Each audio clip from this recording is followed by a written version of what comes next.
Rehoboth Beach is already full with visitors, and storefronts have reopened up shop.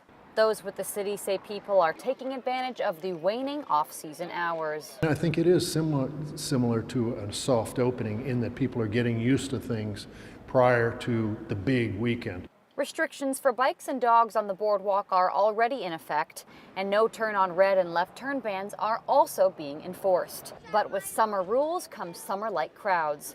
Rehoboth's newest restaurant, Rise Up, says they'll use the next week wisely. I'm so thrilled that we got open just ahead of the craziness. So we always like to connect with our core community first.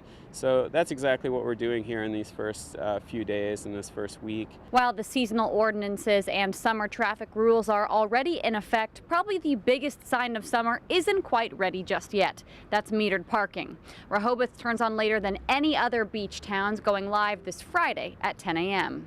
The library is raising money by selling after-hours parking spaces, even more in demand as some downtown parking rates have increased and hours have limited. Director Allison Miller says they're changing hours to better suit the summer, too. Wednesdays and Thursdays, we're going to be opening the library around 9 to do the beat the meter rush, so people can come in, drop off a book, pick something up. The Bandstand series starts this weekend, but the energy is already as exciting as the summer fireworks, held on July 3rd this year. It's going to be a fun summer, I can guarantee you that. Summer rules and summer fun already in Rehoboth Beach. Reporting in Sussex County, I'm Madeline Overturf for WRDE, Delmarva's own NBC station.